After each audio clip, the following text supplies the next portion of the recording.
I'm Daniel Arcady. This is Charles Hall, Luigi Scaglia, and the project we did for our Senior 2 was to design and construct an autonomous underwater vehicle, which would perform, we had to perform a number of tasks. We focused on a passive sonar array that would locate this beacon when it was placed in a random location in a pool.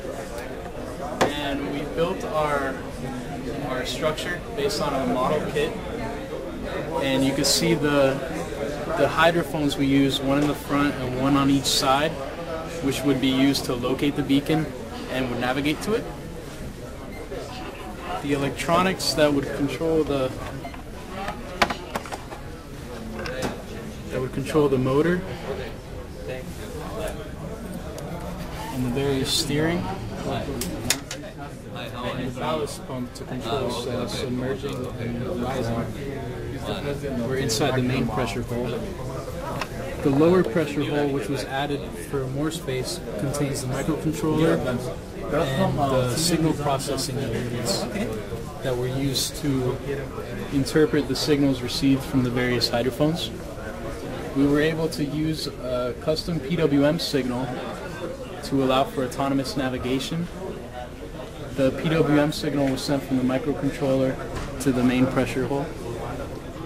And you can see our sensor logic table, which would break down the location of the beacon into 4 quadrants, either being behind left, behind right, or forward left, forward right.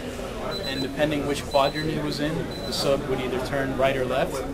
And depending if it was forward or back, it would either turn hard left or hard right, until it eventually came to a point where it would turn from slight right to slight left and would go straight on towards the beacon.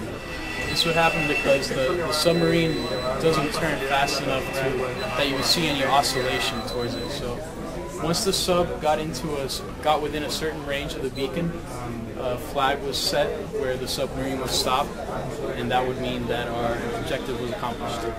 And we were able to accomplish it, and the video provided in the department can illustrate this.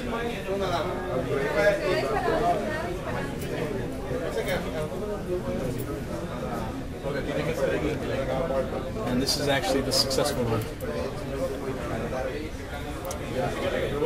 What can sink into the bottom? No?